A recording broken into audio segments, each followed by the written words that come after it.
오늘도 타칭, 자칭이 아닙니다. 타칭, IT, 테크, 반도체를 잡다하게 아우르고 계시는 전문가 밥 아저씨를 이 자리에 모시고 실적을 발표한 아이들의 실적 점검과 아울러 전망을 한번 들어보겠습니다. 잘 지내셨나요, 밥 아저씨? 네, 안녕하세요. 백아스님 잘 지냈습니다. 자꾸 전문가라고 불러주시는데 저 전문가 아니고요. 그냥 블로거입니다, 블로거. 그러니까 예, 뭐 편하게 타칭 들어주시면 좋겠습니다. 전문가지 자칭 네, 전문가는 아니니까 뭐 걱정 안 하셔도 돼요. 네, 제 기준에서 전문가인 거지. 남들이 어떻게 생각하든 간에 제가 볼 때는 전문가다라고 이렇게 생각하는 겁니다. 네, 알겠습니다.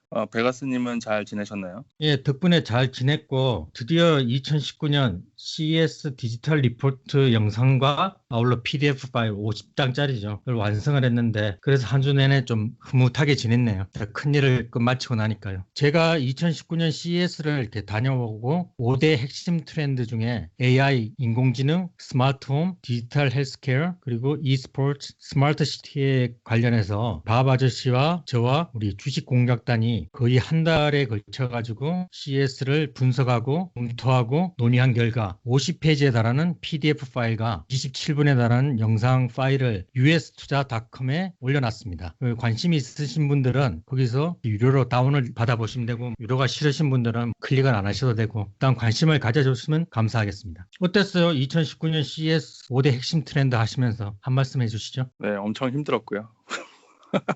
우리 밥 아저씨의 열정과 혼과 모든 걸 빨대로 이렇게 쭉 뽑아낸 거죠, 이게. 네, 이거 근데 재밌었어요. 개인적으로 미래 트렌드를 볼 수 있으니까 좋았던 것 같습니다. 앞으로 투자하는데 좀 도움이 많이 됐던 것 같아요. 예, 그럼 본론으로 들어가서 오늘 순서는 AMD, 그리고 마이크로소프트, 애플, 페이스북, 퀄컴 순으로 한번 이야기를 진행해 보겠습니다. 먼저 AMD부터 한번 살펴보죠. 네, 자, 먼저 화요일에 실적을 발표한 AMD를 보겠습니다. 시장에서는 지난주 실적을 발표했던 인텔의 CPU 데이터 센터 수요 감소가 있었고, 또 가이던스를 갖춘 엔비디아의 암호화폐 GPU 재고 이슈가 있었죠. 이것과 더불어서 마찬가지로 데이터 센터용 GPU 수요 감소에 따라서 AMD도 혹시 실망스러운 실적을 내놓지 않겠느냐 이런 전망이 있었는데요. 예상치에 부합하는 Q4 EPS 0.08달러를 발표했습니다. 매출은 1.42빌리언 달러로 월스트리트의 컨센서스 1.45빌리언 달러에 살짝 못 미치는 미스를 내긴 했으나 그 차이가 않다는 평이 있었죠. 매출은 YOY 기준 6%의 상승을 보였는데 이는 대부분 컴퓨팅 앤 그래픽스 분야의 9%의 성장에서 비롯되었는데요. 특히 라이젠, 에픽 이런 CPU의 성장세와 데이터 센터 GPU의 성장세가 돋보였다고 리사수 CEO가 강조했죠. 암호화폐 수요 하락에 따른 GPU 재고 이슈가 데이터 센터 GPU 수요의 증가로 일부 커버되었다 이렇게 말했는데요. 그러나 Q1 가이던스 역시 발표했는데 인텔의 엔비디아의 가이던스랑 크게 다르지 않았어요. Q1 매출은 GPU 재고 이슈 랑 그리고 데이터 센터 수요 감소로 약 1.2에서 1.3빌리언 달러를 낼 것으로 가이던스를 냈고 이거는 컨센서스 1.47빌리언 달러에 못 미치는 예상치였죠. 근데 그럼에도 불구하고 실적 발표 이후 장외 시간에 주가는 약 10%의 상승을 보여서 의외다라는 평이 있었습니다. 동시간에 발표한 애플의 실적 발표 이후에 이제 기술주의 흐름이 좋았잖아요. 그런 상승 흐름을 덩달아서 탔다는 그런 평도 있고요. 하지만 주목할 것은 리사스 CEO가 데이터 센터 CPU 그리고 특히 GPU 매출의 증가가 전체 매출의 약 15% 정도를 끌어올렸다라고 발표한 점입니다. 그러니까 불과 2년 전만 해도 데이터 센터 GPU 마켓 쉐어가 거의 없었고 0에 가까웠는데 어느새 두 자릿수 마켓 쉐어를 가져왔다는 이런 말을 하니까 시장이 괜찮구나 이런 식으로 반응을 하고 있는 분위기인 거죠. 또 주목할 만한 점은 AMD가 역시 다른 반도체 기업들과 같이 2019년 전반기는 쉽지 않을 것으로 전망을 했어요. 하지만 7나노미터 기반 CPU와 GPU 신제품이 금방 나오잖아요. 이거에 대한 자신감을 굉장히 강하게 내비쳤다는 점이에요. 그러니까 단기적으로는 시장 전반에 걸쳐서 마찬가지로 다른 회사들과 똑같이 어려울 수 있지만 향후 CPU에서 인텔과의 경쟁 그리고 GPU에서 엔비디아의 경쟁에서 조금이라도 마켓쇼를 더 가져올 수 있다면 AMD는 좋을 것이다. 이렇게 전망하는 의견이 많은 것 같습니다. 하지만 AMD는 변동성이 엄청 크잖아요. 그러니까 좀 주의할 필요가 있겠죠. 예, 잘 들었습니다. 개인적으로 AMD의 경우에는 몇 년간 천하의 개잡주로 인텔에 치이고 그리고 엔비디아에 밟히면서 잡초와 같은 생명력을 유지하면서 여기까지 병든 몸을 질질 이끌고 왔는데 GPU나 CPU 2인자로서의 가능성은 있다는 이야기군요. 그런데 이제 변동성은 크기 때문에 뭐 매매에서 조심을 해야 된다고 하는데 여기서 급질문 하나 들어가겠습니다. 개인적으로는 AMD를 보유하고 있지 않은데 밥 아저씨께서 생각하시는 AMD에 대한 견해와 요즘 또 AMD를 투자를 하시려고 하시는 분들에게 매수와 매도 추천이 아닌 팩트에 근거한 썰을 한번 풀어주시죠. 가능하신가요? 네, 뭐 언제까지나 개인적인 의견이고요. 너무 참조를 많이 하시지는 않았으면 좋겠네요. 근데 제 생각을 말씀드리면 AMD 같은 경우는 지금 현재 거세게 인텔과 엔비디아가 장악하고 있는 마켓을 도전을 하고 있죠. 자, 이런 상황에서 생각보다 시장의 평은 나쁘지 않은 것 같습니다. 기대감이 좀 있는 것 같긴 한데요. 하지만 아까 말씀드린 것처럼 변동성이 굉장히 크기 때문에 그리고 사업 다각화가 인텔처럼 많이 되어 있지는 않거든요. 그런 면에서 AMD가 현재 마켓 쉐어를 어떻게 가져가는지를 잘 살펴보고 가져가셔야 될 것 같다는 생각이 들고 하지만 리스크가 항상 있기 때문에 개인 포트폴리오에서 너무 많은 비중을 차지하지 않는 게 좋지 않냐 저는 그렇게 생각을 합니다. 뭐 물론 정말 운이 좋아서 아니면 매수 타이밍을 정말 기가 막히게 잡아내실 수 있는 분이라면 변동성을 이렇게 탈 수도 있겠지만 저 개인적으로는 마켓 타이밍을 잡기는 정말 쉽지 않다는 생각을 하고 있기 때문에 항상 리스크를 관리하는 차원에서 포트폴리오 비중을 조절하시면 좋을 것 같다는 생각이 듭니다. 저는 개인적으로 인텔의 비중이 더 많고요. 그리고 AMD는 뭐 소량을 좀 가져가고 있습니다. 엔비디아도 있고요. 그러니까 뭐 전부 다 가져가는 건데 리스크를 따져서 비중을 나눈 거죠. 예, 잘 들었습니다. 일단 리스크를 감수하면서 포트폴리오 내에서 좀 비중 조절을 하면서 가져가면 뭐 괜찮지 않겠냐. 이 정도 이제 결론인 것 같네요. 예, 그러면 이제 마이크로소프트에 대해서 한번 말씀을 해주시죠. 수요일 날 실적 발표를 한 마이크로소프트의 경우는 Q2 non-GAAP EPS가 1.1불로 컨센서스를 0.01불 차이로 아주 조금 상회하였죠. 하지만 매출은 컨센서스보다 약 20밀리언 달러를 소폭 하회한 32.47 빌리언 달러를 발표했는데요. 이에 따라서 장외 주가가 마이너스 2% 하락하기도 했습니다. 하지만 다음 분기 가이던스는 월가의 컨센서스에 부합하는 예상치를 내놓았고 또 매출 또한 YOY 기준 12%의 매출 성장을 보였기 때문에 대체적으로 괜찮았다라는 평이 있죠. 매출을 좀 세부적으로 들여다보시면 Productivity and Business Process 사업부는 약 13%의 매출 성장을 보였고 퍼스널 그러니까 개인 컴퓨팅 사업부는 7%의 성장을 보였죠. 이제 윈도우 OEM 부분만 살짝 하락이 있었지만 기업용 또는 개인용 오피스나 윈도우의 제품 그리고 클라우드 서비스, 링크드인, 서피스 노트북, 엑스박스, 게이밍 모두 성장세를 보였다는 겁니다. 특히 서버와 관련된 제품 그리고 클라우드 서비스 부분, 애저, 엔터프라이즈 서비스 부분의 인텔리전트 클라우드 사업부는 가장 큰 20%의 매출 성장률을 발표했는데요. 그 중에서도 애저의 매출 성장률이 76%였다고 밝혔죠. 그런데 어떤 뉴스에서는 애저의 작년도 Q2의 매출 성장률은 98%였는데 이번에는 76%밖에 안 되니까 클라우드 부분의 성장세가 둔화되고 있는 거 아니냐 이런 우려의 목소리도 있어요. 여전히 76%는 엄청나게 큰 성장세이죠. 사티아 나텔리 CEO 역시도 실적 발표를 하면서 가장 맨 처음으로 상업용 클라우드 사업부 그리고 애저의 성장성을 강조했는데요. 이런 상업용 클라우드 매출 성장세가 향후 기업이 올바른 방향으로 가고 있다는 증거고 또 그 시장은 아직 초기 단계이기 때문에 향후 성장성이 기대가 된다 이렇게 말했습니다. 그리고는 리테일,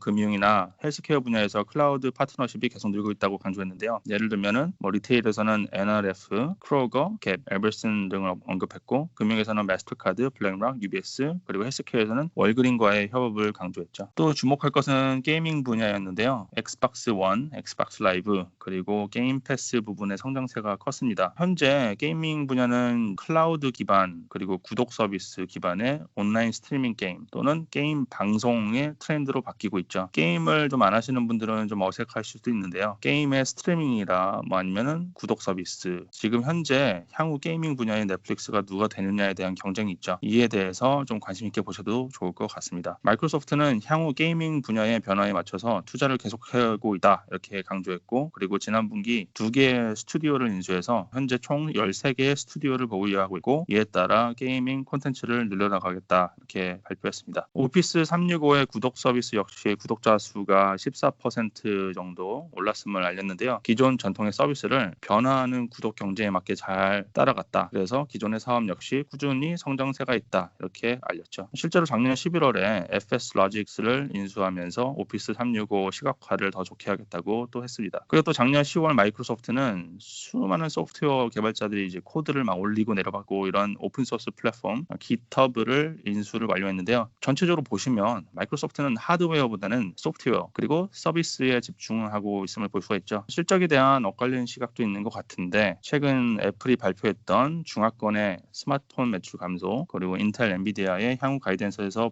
볼 수 있었던 데이터 센터 설비 투자 감소세 또 뭐 달러 강세로 해외 세일 지속과 관련해서 마이크로소프트에 대한 우려가 있었는데요. 그런 우려에 비해서는 소프트웨어랑 그리고 서비스의 마이크로소프트는 양호한 실적을 낸 것으로 보입니다. 기존의 소유에서 경험하는 스트리밍, 서브스크립션, 구독 경제 모델을 모든 분야에서 적극적으로 받아들이고 있고 또 클라우드 서비스나 소프트웨어에 집중하고 있는 마이크로소프트니까요. 제 생각에는 향후에도 관심을 가져보는 게 좋지 않겠느냐라는 생각을 개인적으로 하고 있습니다. 네, 잘 들었습니다. 아주 자세하게 설명을 해주셨는데 정리하자면 이전에 하드웨어에 집중하던 마이크로소프트가 소프트웨어와 그리고 클라우드 사업의 CEO가 교체되면서 올인한 덕분에 체질 개선이 이루어지고 있고 개인적으로는 좋게 본다는 이야기군요. 여기서 이제 의문점이 하나 있는데 급질문 한번 들어가 볼게요. 마이크로소프트는 윈도우 운영체제에 필요한 칩 공급을 인텔과 AMD 말고는 받을 데가 없잖아요. 협력업체인 인텔의 칩 공급 부족으로 인해 가지고 윈도우 부분에서 매출의 5%가 감소를 해줬는데 지금 주는 밥도 입에 넣고 뱉어버리는 인텔의 빨질이 좀 안타까울 뿐인데 이건 어떻게 되는 거죠? 칩 공급 부족이 계속적으로 일어난다 그랬고 상반기까지 이어간다라고 이렇게 이야기를 하더라고요. 인텔이 열일을 하지 않으면 다음 분기 실적도 힘들다는 이야기 아닌가요? 여기에 대해서 한 말씀해 주시죠. 하드웨어만 따진다면 그렇게 볼 수 있죠. 인텔과 윈도우는 윈텔이라고 해서 항상 그 협력 관계가 돈독했었잖아요. 그런데 꼭 인텔만의 문제는 아니고요. AMD 그리고 메모리 전부 다 지금 윈도우 부분의 매출이 감소했다는 것은 결국 하드웨어 부분에서 반도체 칩이 많이 시장이 나오고 있지 않기 때문에 매출이 감소했다 이런 말인데요. 근데 아까도 설명드렸듯이 마이크로소프트는 이제 체질 개선에 성공을 해서 하드웨어도 물론 큰 사업부예요. 하지만 지금 성장세는 주로 소프트웨어 부분에 있기 때문에 큰 영향이 없을 거라고 저는 생각을 합니다. 마이너스 5% 실적 감소 부분은 그렇게 큰 영향을 미치지는 않을 것이다. 영향을 미칠 수도 있겠지만 제 예. 생각에는 소프트웨어 부분에서 지금 실적 발표에서도 보인 것처럼 소프트웨어 쪽의 성장성이 크기 때문에 그 부분을 더 집중해서 봐야 된다고 생각을 합니다. 예, 알겠습니다. 자, 이제는 이번에는 좀 예전과 좀 다르게 제가 거꾸로 베가스 풍류객님에게 질문을 들어볼게요. 다음 이제 애플 실적 발표가 1월 29일 날 있었는데요. 이거에 대해서 베가스 풍류객님이 한번 설명을 드려보시죠. 예, 알겠습니다. 원하시면 얼마든지 해드릴 수 있으니까 걱정하지 마시고. 네. 일단 살짝 한번 살펴보죠. 2019년 1분기 애플 실적 예배를 해보면 매출은 마이너스 5% 감소한 84.3빌리언 그리고 순이익은 20빌리언 그리고 영업이익률을 보면 거의 20%가 넘죠. 제조업이나 이런 여타 기업들하고 이제 비교해 봤을 때 영업이익을 보면 상당히 애플이라는 회사가 어떻다는 것을 알 수가 있는 거죠. 그리고 EPS 주당 순이익의 경우 4.18달러로 플러스 7% 그리고 오퍼레이팅 인컴의 경우 23.3% 마이너스 11%인데 쭉 살펴보면 아이폰 판매는 부진했으나 근데 이건 이미 예상했던 바죠. 그러면서 그 팀쿡 형님께서 이미 가이던스를 하향 조정을 했었고 그런데 잘 살펴봐야 될 것은 아이패드, 맥북 판매액이 증가가 됐어요. 미국의 경우에는 연말 연시 선물용 수요가 많죠. 그래서 아이패드라든지 맥북 판매액은 이제 증가한 걸로 보이고 개인적인 예상대로 웨어러블과 서비스 부분의 매출이 상당히 늘고 있어요. 이게 참 프릴도 이제 체질 개선 즉 아이폰 판매 비중이 높다 보니까 아이폰 판매가 안 되면 실적이 왔다 갔다 한 경우가 많았는데 웨어러블하고 서비스 부분에서 매출이 상당히 늘고 있다는 게 참 고무적이고요. 2019년 CES에서도 많은 기업들이 전시한 제품들을 보면 웨어러블 기기 특히 헬스케어 쪽에 전시물들이 많았어요. 그렇다면 투자 아이디어를 얻을 수 있는 게 애플워치가 앞으로 많은 노인분들이 착용을 하면서 활용이 될 거란 걸 예상을 하고 있고요. 여기에 지금 추가된 기능들이 심전도 체크 기능이나 낙상 방지 기능. 낙상 방지 기능의 경우 이미 한 사람을 살려냈고 그러면서 이제 세간의 화제가 됐었는데 아마 미국부터 연세가 많으신 분들에게 가족들이 선물용으로 애플워치를 많이 사용하지 않을까 생각해보고 향후 더 다양한 개인들의 건강 데이터들이 축적이 되고 가지고 기능들이 이제 보강이 될 거라고 보고요. 그리고 다음으로 살펴볼 게 지역별로 중국에서 완전히 폭망을 했죠. 마이너스 27%가 나오면서. 그런데 반대급부로 생각을 해보면 미중 무역 분쟁이 잘 타결된다면 뭐 더 망할 게 있겠어요? 지금이 아마 중국 매출에서는 바닥이 아닐까. 중국도 소비를 진작시킬 수 있는 경기 부양책을 쓴다고 했었고, 중국에서 만약 매출이 돌아선다 이러면 애플에게도 상당한 기회가 되지 않을까 이렇게 생각을 해봅니다. 그리고 일본과 유럽 경기가 안 좋아서 아이폰 수요도 많이 낮아진 것 같고, 그리고 미국은 플러스 5%가 나왔어요. 그러면서 망한다는 애플의 실적 방어에 가장 큰 역할을 했고, 매출 비중도 보면 미국에서 매출이 36.9빌리언 달러, 마소는 인텔 때문에 마이너스 5% 했는데 애플은 미국에서 이제 플러스 5%가 난 거예요. 그리고 유럽에서는 20.4빌리언, 거의 마이너스 3%, 그레이트 차이나의 경우 13.2빌리언, 여기서 마이너스 27%가 났죠. 그리고 일본의 경우 6.9빌리언, 마이너스 5%, 아시아 태평양 지역에서 6.9빌리언, 마이너스 1%가 났는데, 여기서도 잘 살펴보면 미국 매출이 제일 높아요. 36.9빌리언으로 상당히 미국 매출이 높다는 걸 알 수가 있고, 그리고 또 신의 한 수로 우리 팀쿡 형님이 가이던스를 일찍 낮춰서 이제 시장 높이를 상당히 낮춰놨기 때문에 오히려 상승을 했잖아요. 일단 가이던스를 제시하면서 말하기는 우리 뭐 실적 안 나온 거 인정한다. 하지만 길게 보면 애플이 애플인데 괜찮아 하고 이렇게 립 서비스까지 이제 시전을 해줬기 때문에. 그러면 잠깐만요. 여기서 제가 급 질문을 하나 드리겠습니다. 드디어 이거 복수하시는 건가요?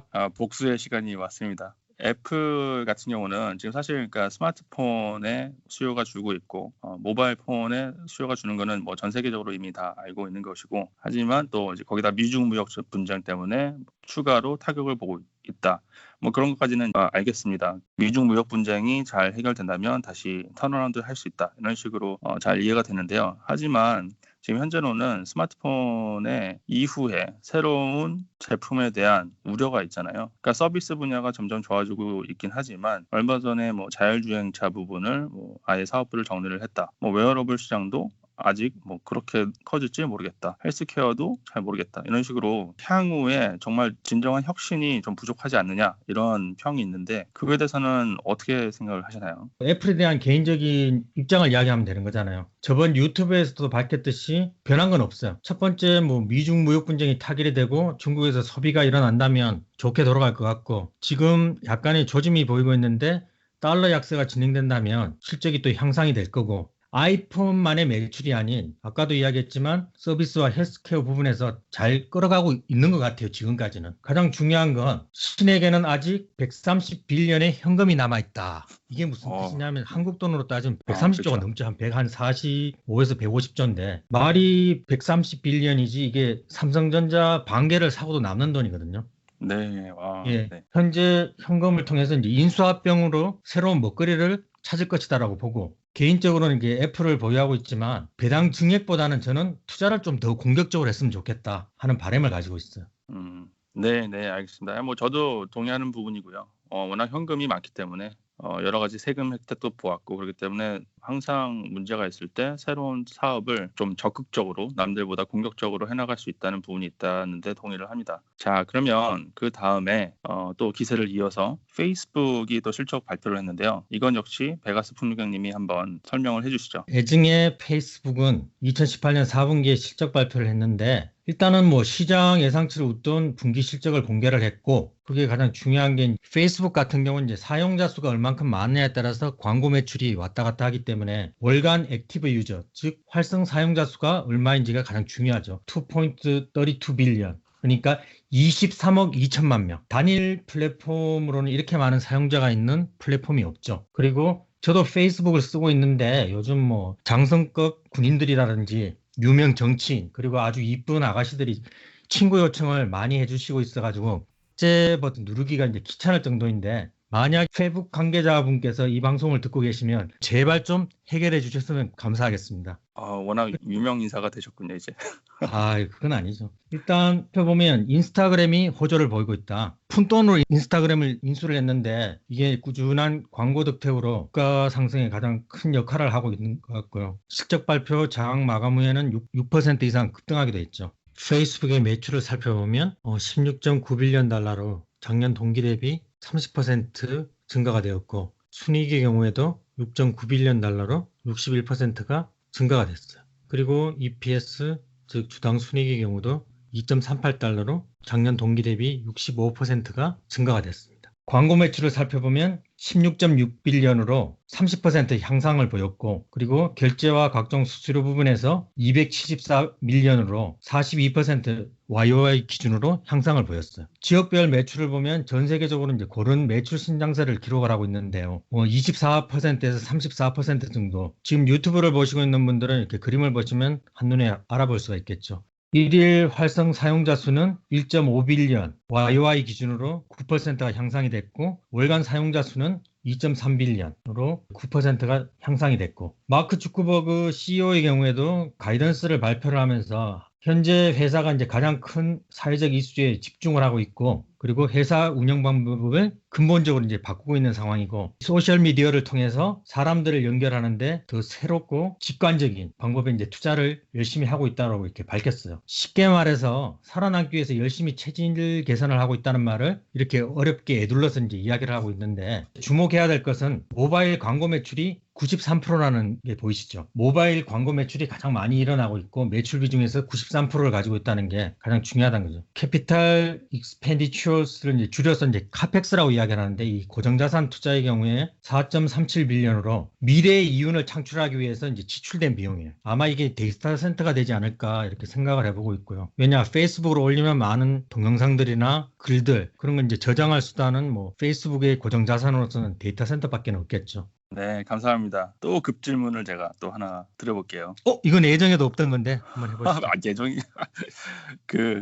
페이스북이 얼마 전에 왓츠앱이랑 인스타그램이랑 다 서비스를 통합해서 하겠다 이런 식으로 발표했었잖아요. 그거에 대해서 한 말씀 해주시죠. 뭐 생각해 본 건 없는데, 왓츠앱도 이제 인수를 했었고 페이스북 메신저가 있고 모든 걸 통합을 시켜가지고 하나의 단일 플랫폼으로 만들어가면서 페이스북으로 더 사람들을 유인할 수 있는 그런 방법으로 나가지 않을까라는 생각이 들거든요. 그렇게 됐을 경우에는 뭐 잡다하게 늘려있는 메신저를 하나로 통합을 하면서 비용 절감이라든지 인력들도 줄여 나가면서 페이스북에는 좀 더 좋은 방법이 되지 않을까, 그렇게 개인적으로 생각을 합니다. 네, 감사합니다.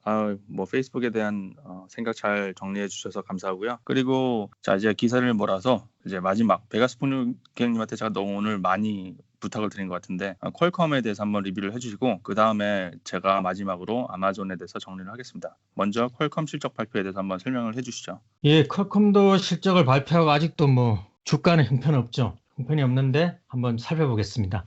매출은 4.8빌리언으로 YOY 기준으로 마이너스 20%, 주가 빠진 게 당연하죠. 그리고 순이익의 경우 1.1빌리언, 그리고 non-GAAP EPS의 경우에는 1.2달러로, 근데 재미있는 건 매출은 줄어드는데 오히려 EPS는 이제 늘어났다는 거. 그리고 부문별 매출을 보면 QCT의 경우에는 어떤 거냐면 이제 통신칩 분야예요. 점점 줄어들고 있다는 건 이제 유튜브를 보신 분들은 이 그림을 통해서 알 수가 있죠. QTL은 뭐냐면 라이센싱, 퀄컴이 보유하고 있는 거를 다른 사람들에게 이제 팔거나 아니면 대여를 해서 돈을 벌고 있는 건데, 이것도 이제 현상 유지 중이에요. 2019년 2분기 가이던스를 발표를 했는데 이 가이던스의 폭이 상당히 크다는 걸 이렇게 볼 수가 있죠. 4.4빌리언에서 5.2빌리언, 거의 뭐 0.8빌리언인데 1빌리언이 왔다 갔다 하는 가이던스를 제시를 했어요. 만약 그렇게 되면 거의 뭐 10에서 20% 정도 주가가 하락을 할 수도 있고 이제 상승을 할 수도 있다는 거. 이 가이던스를 너무 이렇게 폭넓게 잡았다는 데 대해서 약간 의아하고요. 그리고 MSM이라고 이제 모바일 스테이션 모뎀 칩에서 150에서 170밀리언. 이건 아마 애플의 영향이 크다고 봐요. 애플에 이제 지금 칩을 공급을 안 하고 있죠. 그리고 인텔 칩을 지금 애플이 쓰고 있는데, 여기서 모바일 스테이션 모뎀 칩을 애플이 다시 사용하느냐 사용하지 않느냐에 따라서도 애플과 함께 퀄컴이 윈윈을 할 수 있을지 아니면 하지 못할지, 그 이제 판가름이 난다고 보고요. 자사주 같은 경우에 이제 1빌리언 더 사겠다고 이렇게 밝혔고, 배당의 경우도 750밀리언 그대로 이제 유지를 한다고 이렇게 이야기를 했었고, 그리고 CEO인 스티브 몰렌코프는 잘하겠다고 했으니 이제 두고 봐야 될 것 같아요. CMC 마켓에서 중국 경제 성장세가 둔화가 나타나고 있는데 중국 비중이 높은 퀄컴은 조심하라고 이렇게 알려주고 있거든요. 왜 중국 비중이 크냐면 안드로이드 기반으로 폰을 만들고 있는 샤오미라든지 화웨이, GT, 오포, 비보 같은 경우에 대부분 퀄컴의 이 라이센싱을 하거나 퀄컴 통신칩을 사용을 하고 있어요. 그러다 보니까 중국 경제가 힘들어지면 퀄컴도 당연히 수출이 안 되겠죠. 그렇기 때문에 아마 많은 기관에서 퀄컴 같은 중국 매출 비중이 높은 주식들은 이게 조심하라고 했는데, 일면 타당하지만 이면을 봤을 때는 이중 무역 분쟁이 잘 타결이 되고 중국 정부는 지금 소비 부양책을 많이 쓰려고 한다고요. 그런 거 봤을 때 동전의 양면이다. 어떻게 보면 이제 잘 풀릴 수도 있고 아니면 더 나빠질 수도 있다는 거. 만약 투자를 하신다면 변동성을 유념해 두시고 퀄컴도 투자를 해봐야 되지 않을까 이렇게 생각을 하고요. 2019년 CES에서 보니까 앞으로 5G가 상용화 될 거고 5G 폰들이 2월 20일부터 열리는 모바일 콩그레스에서 5G 폰들이 출시가 될 거라고. 그리고 안드로이드 진영들은 다 퀄컴 스냅드래곤을 이제 장착을 해야 되고, 스냅드래곤 855 같은 경우에는 칩이라는 명칭이 아닌 플랫폼이라는 명칭을 사용하거든요. 이렇게 칩이라는 명칭을 사용하지 않고 플랫폼이라는 명칭을 사용하는 이유가 모뎀 칩하고 인공지능 칩, 여러 가지 칩을 삽입을 해가지고 하나의 플랫폼을 만든 거예요. 그렇다 보니까 이 플랫폼이라는 명칭을 쓰고 있는데, 일단 퀄컴도 저 개인적으로는 이렇게 보유를 하고 있고 퀄컴의 방향성에 대해 나쁘게 보진 않아요. 근데 반반이다. 중국 매출에 따라서 달라지기 때문에 만약 매매를 하더라도 조심해서 매매를 해야 되지 않을까 생각을 하고 있고, 이제 제가 급질문 한번 드려보겠습니다. 네. 우리 밥 아저씨 개인적으로 반도체 분야에서는 타칭 전문가시잖아요. 그러니까 아닙니다. 전문가 개인적인 아니에요. 전망을 어떻게 보는지 한번 이야기를 해주시죠. 네, 제 개인적으로 좀 생각을 해보면 퀄컴 같은 경우는 아무래도 스마트폰에 지금 수요 감소세가 있기 때문에 좀 상대적으로 같이 타격을 받을 수밖에 없는 구조였죠. 게다가 말씀하신 대로 중국의 안드로이드 진영이 퀄컴 칩을 많이 썼는데 최근에 많이 제재가 일어나고 있기 때문에 상대적으로 피해를 보고 있죠. 그런데 잘 생각해 보시면 통신이라는 것은 스마트폰이 지금까지 우리가 썼던 게 주요 통신 기기였기 때문에 스마트폰에 수요가 많았던 거지, 통신이라는 것은 아무데나 쓰일 수 있는 거죠. 특히나 지금 IoT 그리고 자율주행차 점점 이런 식으로 통신이 중요해지는 시기가 오고 있잖아요. 데이터가 많이 움직이기 위해서는 고속도로가 필요한데 그게 바로 통신이죠. 더 많은 데이터가 이동하기 위해서 더 넓고 빨리 달릴 수 있는 고속도로가 생기는데 그게 5G잖아요. 그래서 이제 5G를 둘러싼 경쟁이 굉장히 심화되고 있는데 퀄컴이 바로 이런 부분에 진출을 하고 있는 거죠. 스냅드래곤 855 요거를 잘 보셔야 될 것 같아요.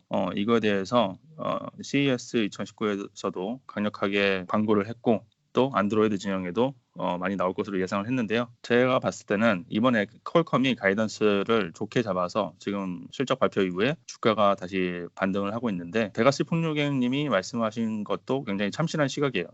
저도 그렇게 생각을 하고 가이던스가 너무 높게 잡은 거 아니냐 이런 우려도 있습니다. 근데 앞으로 퀄컴이 실제로 마켓쉐어를 어떻게 가져갈지, 여전히 애플 쪽과 관련된 모뎀 칩이나 이쪽은 쉽지 않을 것이라고 생각해요. 지금까지 애플이랑 여러 가지 특허 분쟁이 있었잖아요. 그거에 대한 우려가 있으니까 향후 단기적으로는 마켓쉐어를 잘 봐야 된다. 하지만 장기적으로 봤을 때 통신은 4차 산업에서 가장 중요한 테마 중에 하나가 될 거기 때문에 퀄컴의 실적을 향후 잘 보시는 게 중요하다고 생각을 합니다.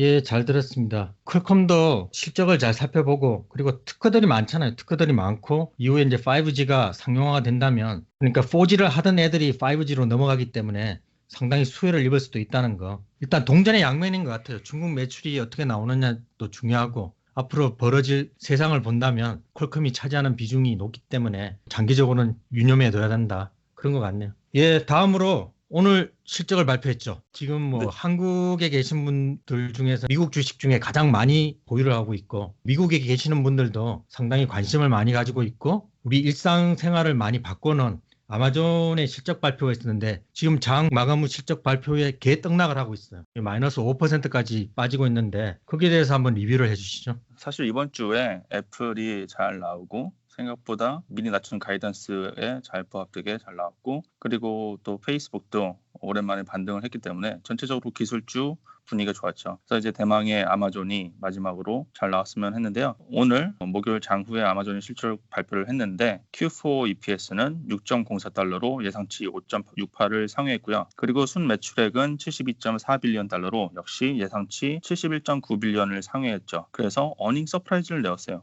영업이익도 보면 역시 3.8빌리언 달러로 전년 4분기에 2.1빌리언 달러보다 높았습니다. 이에 따라서 초반에는 주가가 3%의 상승을 보였는데요. 좀 자세히 보시면 순 매출액의 61%를 차지하고 있는 북미 지역에서는 YOY 성장률이 작년 42%보다 낮은 18%를, 그리고 순 매출액의 29%를 차지하고 있는 글로벌 부분은 작년 29%보다 낮은 15%를 내어서 다소 성장세가 둔화된 모습이었어요. 특히 북미 분야는 상대적으로 성장세가 완만한 오프라인 마트, 홀푸즈가 처음으로 YOY에 반영이 되면서 성장세가 좀 둔화된 것으로 보인다는 평이었는데요. 그런데 주목할 것은 이와 다르게 아마존 웹 서비스 AWS의 성장률이 작년 대비 45%나 증가했다는 겁니다. 이것이 굉장히 인상적이었어요. 아마존은 버려들인 이익을 칼날 마진을 유지하면서 재투자하는 것으로 굉장히 유명하잖아요. 그래서 영업이익만을 본다면 AWS 부분이 2.2 빌리언 달러로 작년 동기 대비 61%의 성장세를 보였고, AWS 부분이 전체 영업이익 3.7 빌리언 달러의 거의 3분의 2 정도를 차지하는 모습을 보였다는 거, 이거를 좀 주목할 필요가 생각이 듭니다. 그러니까 아마존은 역시 아까 마이크로소프트처럼 클라우드 컴퓨팅 분야의 성장세 혜택을 보고 있는 거죠.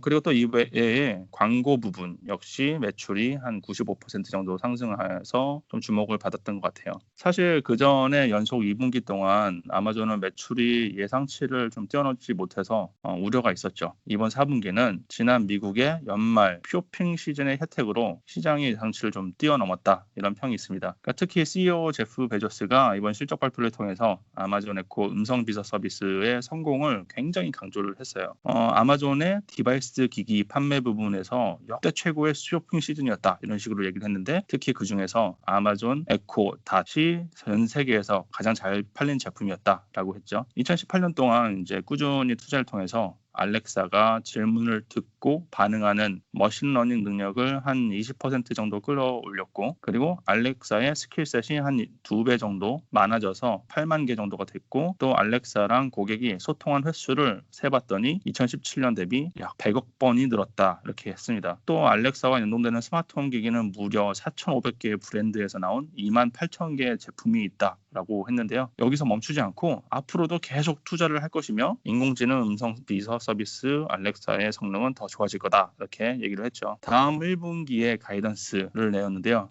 이 가이던스가 약화될 것이라고 전망해서 말씀하신 대로 크게 주가가 흔들렸습니다. 매출이 컨센서스 60.99 빌리언 달러보다 낮은 56에서 한 60 빌리언 달러가 될 것이라고 했고, 영업이익이 컨센서스 3.1 빌리언 달러 대비 2.3에서 3.3 빌리언 달러가 될 것이라고 발표한 다음에 주가가 많이 하락 중이죠. 인도에서의 이커머스 관련해서 규정의 변화가 있었고, 그리고 또 향후 인공지능 등에 대한 투자 지출 확대 때문일 것이다, 이런 시장의 분위기가 있었죠. 그럼 여기서 그 질문 하나 들어가겠습니다. 제가 이제 복수를 한번 해야죠. 이제 언급하시다시피 칼날 마진에 의해 가지고 투자자들이 이 칼날에 베이고 있는데, 그럼 아마존이 투자를 많이 하겠다고 한 건데 앞으로 전망은 좋은 거 아닌가요? 개인적으로 생각해 봤을 때는 시장 참여자들이 투자도 없이 과실을 따먹겠다는 건지, 아니면 너무 공격적인 투자에 대한 반감인지, 그걸 좀 잘 구분을 해봤으면 좋겠거든요. 그러니까 아마존이 실적 발표에 이제 주가가 하락한 이유가 뭐 투자를 너무 많이 해서 그런지, 아니면 투자가 너무 공격적인 건지, 여기에 대한 좀 판단이 필요할 것 같거든요. 여기에 대해서 뭐 개인적으로 생각하시는 거 한마디 좀 해주시죠. 네, 뭐 아마존은 원래 이익을 그대로 재투자하기로 유명하잖아요. 그렇기 때문에 아마존이 모든 걸 먹고 있다, 이런 말이 나오는 거죠. 제가 예전에 블로그에 썼던 글이 있는데, 아마존의 매출로만 따지면 엄청난데 영업이익만 따지면 다른 회사들과 비교해서 보잘것없을 수도 있어요. 하지만 이것이 아마존의 힘이었던 거죠. 이렇게 큰 성장성을 이룰 수 있는 힘이었던 겁니다. 제가 이런 거와 관련해서 그림을 하나 준비했는데요. 제가 며칠 전에 제 블로그에도 올렸던 글인데, 2019년 1월 28일에 가트너에서 2019년 그리고 2020년 글로벌 IT 지출 전망을 내놨어요. 유튜브를 보시는 분들은 이제 그림이 보이실 텐데, 뭐 가트너에서 바로 가져온 건데 그림이 그렇게 예쁘진 않네요. 뭐 어쨌든 여하튼 잘 보시면 2019년도, 2020년도에도 전체적인 오버롤, 그러니까 전체 IT 지출은 2018년도보다 오히려 늘고 있죠. 그러니까 지금 현재 미중 무역 전쟁이다, 브렉시트이다, 뭐 여러 이슈가 있는데 IT 지출은 전반적으로 계속 늘어날 것으로 전망한 거예요. 가트너의 부사장 존 데이빗 러블락이 또 뭐라고 했는지 잘 봐야 됩니다. 2019년 그리고 2020년에는 미래 성장을 위한 IT 지출이 분야별로 큰 변화가 있다. 이미 성장세가 둔화된 스마트폰 또는 PC, 온프레미스 데이터 센터 인프라의 지출은 줄어들고, 클라우드 서비스와 IoT 장비 지출이 늘어날 것이다 이렇게 말했는데요. 자, 표를 보시면 앞으로 클라우드로 산업 전반이 옮겨가면서 소프트웨어 부분의 지출 증가율이 2019년에는 8.5%, 2020년에는 8.2%로 높게 유지가 되는 걸 볼 수가 있죠. 상대적으로 데이터 센터 시스템은 성장세가 점점 줄어들고 있습니다. 제 생각에는 향후 아마존이 투자를 한 데는 다 이유가 있고요. 그리고 소프트웨어 쪽에 지출이 늘어날 것으로 예상이 됩니다. 클라우드 부분에서는 플랫폼에서 서비스 PaaS 뿐만 아니라 소프트웨어에서 서비스 SaaS 부분을 SaaS죠. 거기를 잘 봐야 할 것 같습니다. 제가 오늘 딱 집어서 AMD 그리고 마이크로소프트, 아마존을 설명한 것도 다 이런 이유가 있었고요. 제가 좀 죄송하네요. 나머지는 다 배가통역위원님한테 다 넘기고. 예, 제일 어려운 부분만 넘기고 쉬운 부분은 자기가 다 가져가고. 그렇죠. 다 큰 그림이 있었던 거죠. 예, 일단 정리를 해보면 트렌드 자체가 하드웨어에서 데이터 센터를 운영을 하는데 필요한 소프트웨어 쪽으로 넘어간다는 게 가장 핵심적인 것 같네요. 제 말이 맞나요? 네, 맞습니다. 예, 잘 들었습니다. 그러면 이상으로 베가스 풍력에게 미국 주식 이야기를 마치겠습니다. 다음에 더 좋은 컨텐츠로 찾아뵙겠습니다. 좋아요, 구독하기는 필수 소리입니다.